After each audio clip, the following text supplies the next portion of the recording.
Vitamin એક, ચરબી દ્રાવ્ય વિટામિન. આ પ્રકારમાં વિટામિન એ, ડી, ઈ, કે નો સમાવેશ થાય છે. આ વિટામિનના શોષણ માટે આહારમાં ચરબી હોવી જરૂરી છે. તે ચરબી માંગ ઓગળતા હોવાથી આહારમાં તેનો વધારાનો જથ્થો ચરબી સાથે શરીરમાં ખાસ કરીને યકૃતમાં જમા થાય છે. 2. જળ દ્રાવ્ય વિટામિન. 8 સમૂહના વિટામિન અને વિટામિન સી આ પ્રકારના વિટામિન છે. આ વિટામિન પાણીમાં દ્રાવ્ય છે. તેથી તેનો વધારાનો જથ્થો મૂત્ર દ્વારા બહાર નીકળી જાય છે. આ વિટામિનનો શરીરમાં લાંબા સમય માટે સંગ્રહ કરી શકાતો ન હોવાથી આપણે દરરોજના આહારમાં તે પૂરતા પ્રમાણમાં લેવા જરૂરી છે. Vitamin A. 1. Carotene. Carotene A vitamin A નું પૂર્વગામી સ્વરૂપ થીટા. તે વનસ્પતિજન્ય પદાર્થોમાંથી પ્રાપ્ત થાય. શરીરમાં કેરોટીનનું રેટિનોલમાં રૂપાંતર થાય છે. અને પછી શરીર તેનો ઉપયોગ કરે. 2. રેટિનોલ. રેટિનોલ વિટામિન એ નું શરીર દ્વારા ઉપયોગમાં લેવાતું સ્વરૂપ છે. તે મોટેભાગે પ્રાણીજન્ય ખાદ્ય પદાર્થોમાંથી પ્રાપ્ત થાય છે.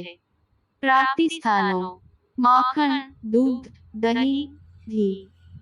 માછલીના યકૃતનું તેલ. લીલા પાંદડાવાળા શાકભાજી ગાજર, ટામેટા, કોળું જેવા શાકભાજી. પપૈયું અને કેરી જેવા ફળો. કાર્યો: વિટામિન એ આપણી આંખ માટે ખૂબ જ મહત્વનું છે. આંખોને તંદુરસ્ત બનાવે છે અને આંખોમાં લાગતા ચેપથી બચાવે છે. ત્વચાના તંદુરસ્ત વિકાસ માટે મહત્વનું છે.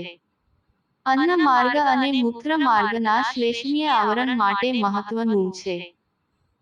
શરીરના યોગ્ય વૃદ્ધિ અને વિકાસ માટે પણ મહત્વનું છે. વિટામિન એ ઉણપથી થતા રોગો: રાતાંધળાપનું, આંખોના રોગો, ચામડીના રોગો. બી સમૂહના vitamin. Vitamin B one thiamine. Vitamin B two riboflavin. Vitamin બી3 niacin. Vitamin B five pantothenic acid. Vitamin બી6 પાયરિડોક્સાઇન. વિટામિન બી7 biotin. Vitamin B nine folic acid. Vitamin બી12 સાયનોકોબેલેમિન. વિટામિન બાય. રાસાયણિક નામ: થાઇમીન. પ્રાપ્તિ સ્થાનો: મગફળી, કોડલવર બોઇલ, કણગાવેલા કઠોળ, સૂકા મેવા, આથો લાવેલા પદાર્થ. ઉણપથી થતા રોગો: બેરી-બેરી, સ્નાયુ જકડાવવા, આંતરડા માંગ સોજો, પગ માંગ ખાલી ચડવી, નબળાઈ. વિટામિન બી2. રાસાયણિક નામ: રિબોફ્લેવિન. પ્રાપ્તિ સ્થાનો: ઉણપથી થતા રોગો, દૂધની બનાવટો, મોંમાં ચાંદા પડે, અંકુરિત ઘઉં, માછલી, કદમૂળ, ત્વચા ફાટી જાય, જીભ અને હોઠમાં ચીરા પડે. માંસ. માંસ. વિટામિન બી3. પ્રાપ્તિ સ્થાનો: માંસ. રાસાયણિક નામ: નિયાસિન. ઉણપથી થતા રોગો: પેલાગ્રા. નાની ઉંમરમાં વાળ સફેદ થવા. ટામેટા, શાકભાજી, શેરડી, ફણગાવેલા કઠોળ. વિટામિન બી6. પ્રાપ્તિ સ્થાનો: ઈએસએલ, ફળો, ઈસ્ટ, જુવાર, ચોખા. રાસાયણિક નામ: પાયરિડોક્સિન. ઉણપથી થતા રોગો: એનિમિયા, આંખમાં મોતિયો, વ્રણશોથ, ડિપ્રેશન. વિટામિન બી7. પ્રાપ્તિ સ્થાનો: પાંસઠ, માછલી, યકૃત, ચોખા, ઈસ્ટ. રાસાયણિક નામ: બાયોટીન. ઉણપથી થતા રોગો: મેટાબોલિક ડિસઓર્ડર, ઉલટી, ફેટી લીવર, વજન ઓછું થાય, રક્ત અલ્પતા. વિટામિન બી9. પ્રાપ્તિ સ્થાનો: ઈએસએલ, માંસ, કોડલિવર ઓઇલ. રાસાયણિક નામ: ફોલિક એસિડ. મેથી, પાલક જેવા લીલા પાંદડાવાળા શાકભાજી. ટામેટા. ઉણપથી થતા રોગો: એનિમિયા, લોહીની ઉણપ.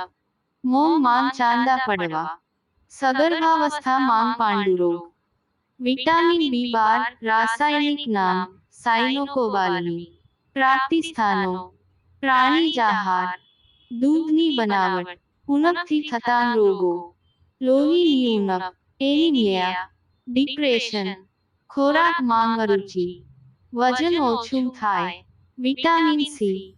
વિટામિન સી તાજા આહારનું વિટામિન કહેવાય છે, કારણ કે રાંધવાથી તેનો સરળતાથી નાશ થાય છે.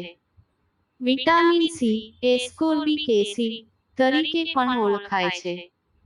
ગરમીથી અને પ્રકાશ ખુલ્લું રહેવાથી તેનો સરળતાથી નાશ થાય છે. વિટામિન સી આપણને મોટે ભાગે શાક અને ફળો માંથી મળે છે. આ ઉપરાંત આંબળા માંથી ભરપૂર માત્રામાં વિટામિન સી પ્રાપ્ત થાય છે. પ્રાપ્તિ સ્થાનો નારંગી, મોસંબી, લીંબુ, આંબળા જેવા ખાટા ફળો માંથી આ વિટામિન પુષ્કળ પ્રમાણમાં મળે છે. ફણગાવેલા ચણા, જામફળ અને પાઇનેપલ પણ વિટામિન સી ના સારા સ્ત્રોત છે.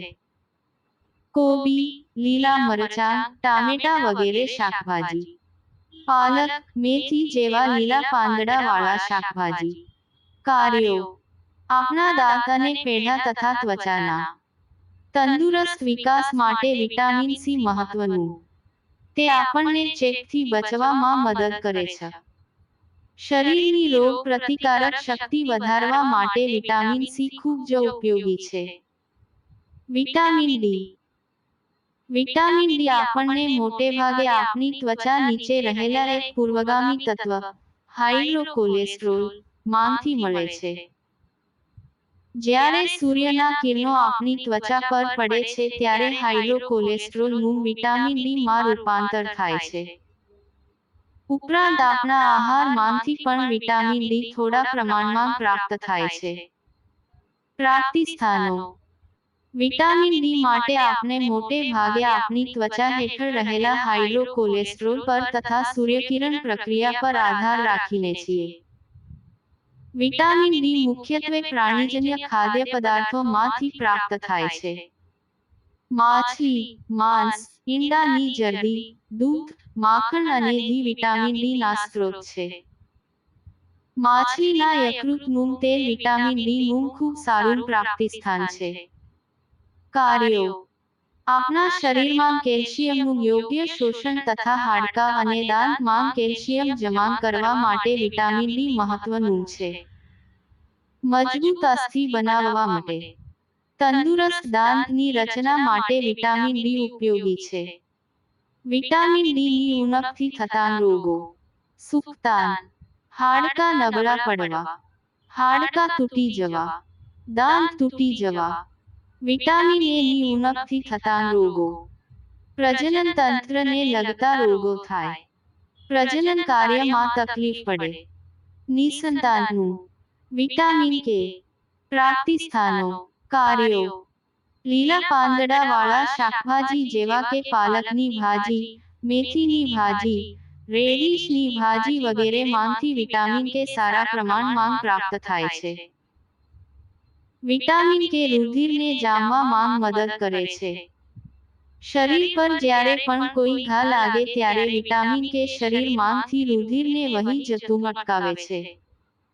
વિટામિન કે ની ઉણપથી થતા રોગો, પ્રોટીનના ઉત્પાદનમાં ઘટાડો, ઈજા સમયે અતિ રક્તસ્રાવ, લોહીની બીમારીઓ. Please like, share and subscribe.